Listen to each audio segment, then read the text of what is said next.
Hi everybody, this is Sister Ruth. It is the 21st of September and that means that at sundown we start Rosh Hashanah. The Jewish year of 5778 starts at sundown in Jerusalem. So everybody should, even if you are Christian, acknowledge the traditional biblical festival. And put up a special prayer, especially with everything that's going on in the world. And we're going to start with the hurricanes. We're going to talk about that horrific earthquake in Mexico, and we are then going to look again at something interesting that came to my attention yesterday. Unfortunately, I had some technical difficulties yesterday, so I didn't actually get to do a video regarding the sign in the sky on the 23rd. But I'm doing this a little differently today. I have taken a bunch of screenshots and created a presentation, and I'm going to try and record from that to hopefully get around the problem of slow loading web pages. I will put some links in the description box underneath the video, especially when we come to the last part of the video, so you can read the articles yourself at your leisure. So starting with Venture Sky, with plotting the hurricanes, you can see Jose there off the coast of New York. Is going to be bringing some reasonably strong winds, but I think it is it's just a tropical storm at the moment. It is not considered to be a hurricane anymore. There is a change in the trajectory of this thing now, though, which I need to make you aware of, as it could affect the Washington DC area, this area lower down in that bay. It looks like it's coming to meet Maria. This is Maria down here. Wiped out Puerto Rico yesterday. They have no power, and a very serious situation there, which we are going to look at shortly. It's currently over the Santo Domingo offshore, but could still bring some serious flooding problems. It's still a big storm, strong eye wall there. Sorry, excuse me, I've still got a tail end of my cough lurking around as well.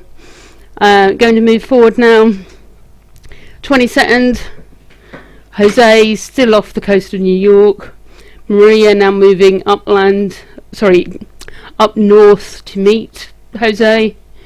And looks like it may avoid pushing storm surge into the panhandle of Florida there, where Jacksonville, that area I was worried about the other day. So that's good news for those folks there if Maria stays offshore a bit. On the 23rd, of course, the day of the sign in the sky, we can see again Maria and Jose coming together. You see now Jose starts to feed Maria. The energy of that storm is coming down off of the leading edge of Jose into Maria. And then by the 24th, the Sunday, Jose is now dwindling, but now you have Maria forming here off of the coast of could just be giving some strong riptides, maybe some strong winds on the edge of this thing, some rain and stuff to the Carolinas and Virginia, that area of the coastline at the by Sunday. This is Maria's path trajectory. Remember again, this is where the eye is predicted to go.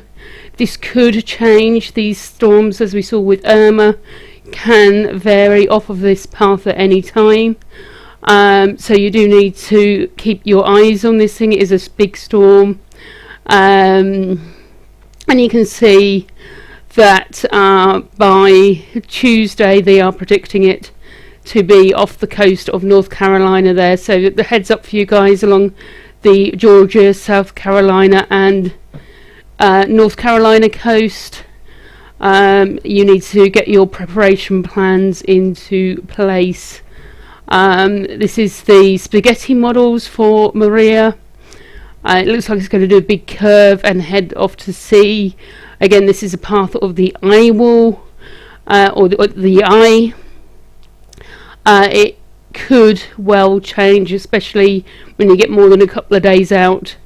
So I may well be doing a recording over the weekend as well, just to give you guys a heads up as we get a clearer idea of what this thing is going to do. This is Jose. Again, it's lurking off of that northern part of that bay area, off the coast of New York. I believe it has brought some flooding to Martha's Vineyard and some other coastal areas in that area, and the flooding could continue into next week as that storm continues to lurk before it moves off to meet Maria. This is a spaghetti models now for Jose. Sorry if you're hearing my cat going crazy in the background. He's just decided to have a mad 5 minutes. Very bad timing. This is the situation with the Mexico earthquake. We have unfortunately 230 confirmed dead after that powerful 7.1 earthquake that hit on the city on the anniversary of the day of the 1985 quake. Now here's the thing, I do unfortunately expect that this number will rise. At the moment they are going to be focused on digging survivors out of the buildings. They're going to be concentrating on areas where they know that there are people trapped, where there's still a chance of getting them out alive, and that is absolutely the right thing to do. It's what they always do in this type of situation. As the days pass and the chances of finding any more survivors dwindle, then obviously the focus is going to be more on the recovery, and unfortunately I do think that as we go into the weekend and early next week, we're going to see this number sadly rise quite considerably. There is severe damage to Mexico City, power outages, buildings that exploded, buildings that have collapsed. There's a collapsed school. It's a terrible, terrible situation, so we really need to be praying for the folks down there in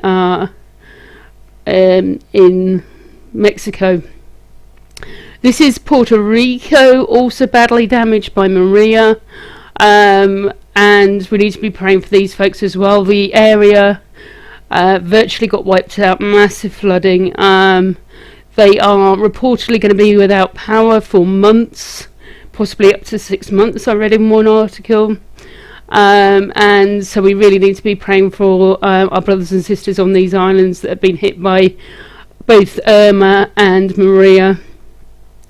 I know a lot of people have already been evacuated from these islands because of Irma, but there's still people there on the ground, no food, no power, no help, although obviously help will be on its way once the area is safe for them to land. So it was really strong winds yesterday, 155 miles an hour as it was over Puerto Rico. That is quite a powerful storm. I think it was category 4 when it made landfall. So we are definitely keeping our eye on what Maria is up to. And as I say, the islands left completely without power. And it could be several months. It's talking about rebuilding systems, kind of power outage, not just down power lines. It's going to be rebuilding substations and that kind of thing, which takes weeks if not months. So we do need to be in prayer for the folks down on those islands. Now I want to talk to you about September the 23rd. The more I think about what is going on, the more I research it, the more I get the feeling that if anything is going to happen on that day, it is going to be brought to us by the same people that brought us 9/11, by the same people that are manipulating our weather against us. This is a war against the people of the God of the Bible. It's a war against us. I don't care what colour, race or creed you are, what country you come from. We are in their crosshairs. This is a situation where we really need to put aside our petty differences so that we can come together, especially in the truth community. We should be working together, even if we don't necessarily agree on us. We might not agree on things, we might not necessarily agree whether this place is a spinning blue marble, a snow globe or an infinite plane or even a computer simulation. But we are in search of the truth. That is our primary goal, and that should unite us. And we should be united against the people that are lying to us, manipulating us, trying to divide us against each other, so we destroy ourselves with our petty infighting. So September the 23rd, we have this sign going on in the sky. We looked at the passage the other day. There's lots of videos about this, describing the sign and the passage from Revelation 12. I said in a video the other day that I saw that this was more to do with the re-arrival of the Red Dragon, and I still think that. I think the Red Dragon is symbolic, a symbol in the stars, symbolic of the rise of the forces of Satan. We've been seeing that for several months, where the Satanists are no longer afraid. They're no longer doing things in the shadows. They are putting this stuff out into the open and flaunting it in front of our faces. But I came across, was watching a video by the Leak Project, and there was a comment on there by somebody who posted under the channel Anonymous 2017 with a link to this image. This is not particularly clear. I have a better image from Stellarium coming up, but this here is Virgo. This is a sun, Jupiter there in her womb, and the moon here. And this little thing you see here is object 67P. I'm going to try and pronounce this name, but it's Churyumov Gerasimenko, I believe. Now this is the very same asteroid that the Rosetta Project that NASA supposedly ran is supposed to have landed a probe on.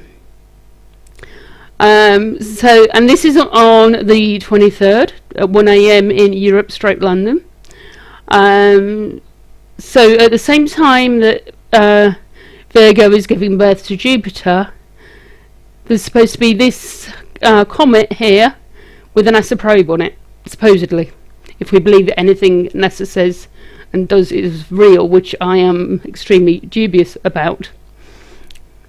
I'm going to show you in Stellarium because you can see the constellation better.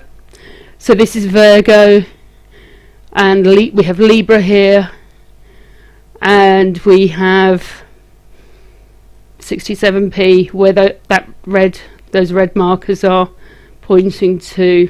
I just found that very incurious indeed. How long ago did NASA know that particular item was going to be in that particular place on September the 23rd. And what did they put on it? Is that some kind of weapon that they've got up there that they're going to set off some kind of EMP event or something? I don't trust these cats at all. And I'm very suspicious indeed, now that I've seen this, that the object they said that they've got a probe on is right there, close to Jupiter. As Jupiter comes out the womb, this thing's right there. There's something else that could be right there as well. I have been sitting on the edge of the Planet X thing. I do think that what we're calling Planet X or Nibiru is the same thing that the ancients wrote about. We know that they wrote about a winged planet, and it was reportedly last seen in our skies around the time of the biblical flood of Noah.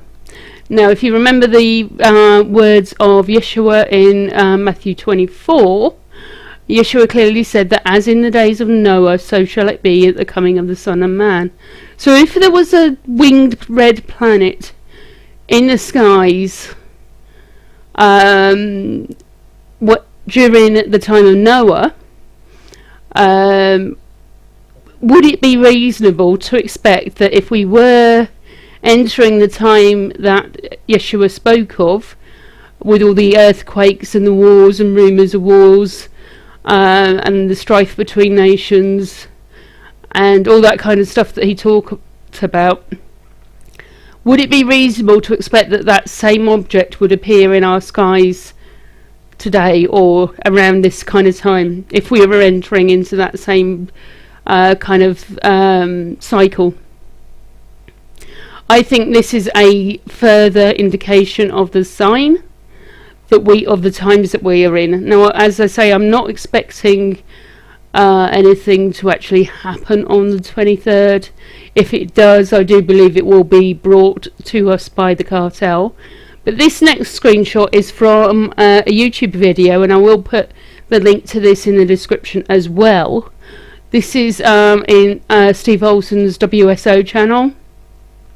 This was the sky above Mexico last night. This is Virgo here, and there is a red object here. And it's not the sun setting, because the sun's over here by her shoulder. So what's this thing over here? Is put there, is that... this is a video of a video, so... but what he says is quite interesting, so I will put the link in there, because I don't think the guy who posted the original video made the connection, but Steve Olsen has. So this is very interesting, and it looks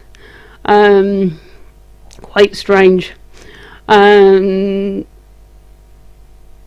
that's this is an article that's interesting to read on a website called timetobelieve.com. I will leave a link for it below, and this tells you about this winged planet. And the image we have, this is obviously from the Sumeria area, and this is one of the so-called Anunnaki images of the disc, the winged discs, and this is a modern rendition of what it could look like. And the people that follow this thing from a quote-unquote scientific perspective say that these wings are basically made up of space junk, and that potentially the actual object itself is not going to hit us.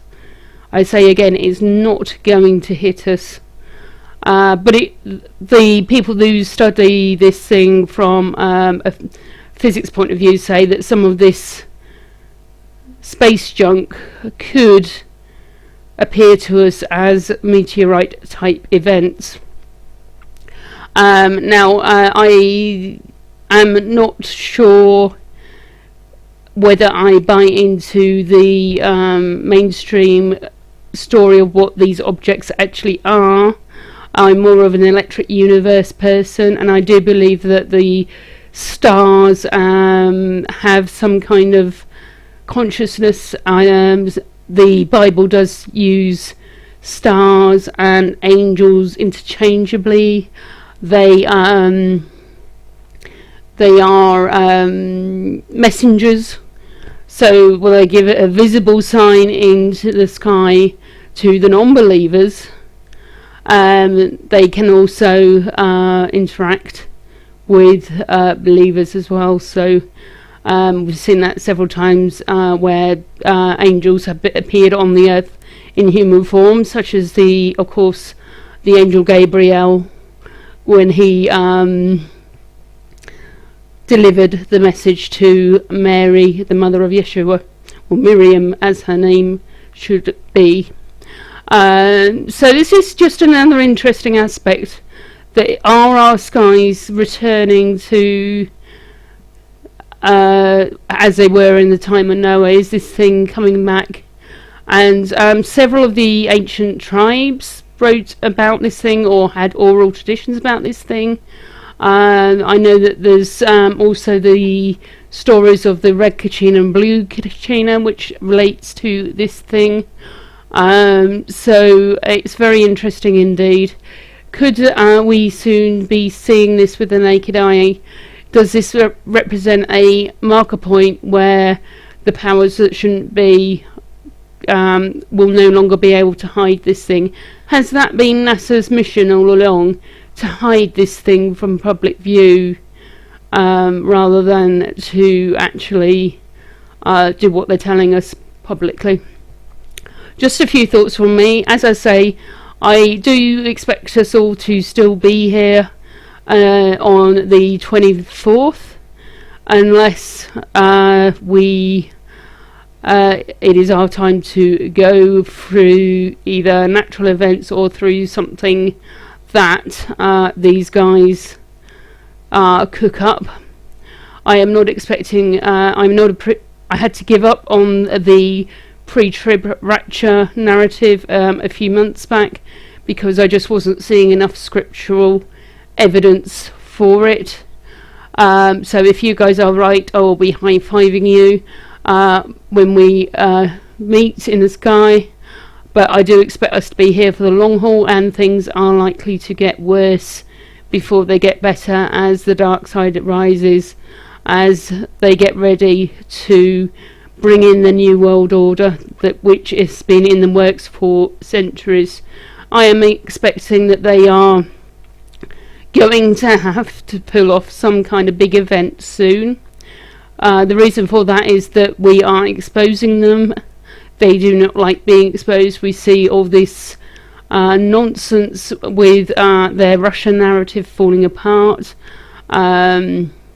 We see all this stuff coming out into the open, and I think they are going to remember that they are like cornered animals at the moment, and that is when animals are at their most dangerous. So I expect them to pull off something big soon, in a last-ditch attempt to get us all to agree to their plans to beat us into submission, if you will, to break our wills, so that we will welcome their false messiah and their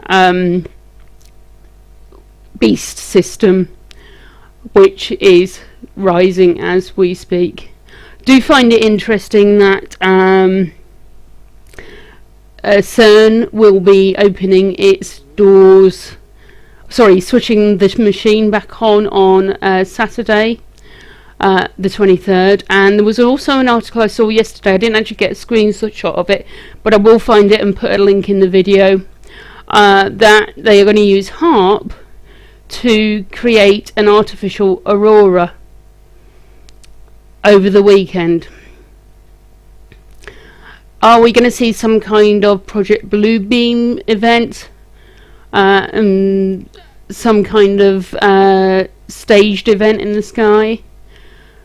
I don't know, but I find it very curious indeed that those two pieces of technology just happen to be getting switched on right around the time that we're expecting this sign in the sky. So I will find that article. I will put it in the links below the video for you, and possibly talk to you about it tomorrow as well. That's about it for me today. I am going to end the video with the blessing as usual. So if you liked the video, then please do like, subscribe and share. It does help other people find the information. If you do not wish to hear the blessing, then you should end the video and now. Yahuwah bless you and keep you. Yahuwah make his face to shine upon you and be gracious unto you. Yahuwah lift up his countenance upon you and give you peace. May Yeshua be with you all.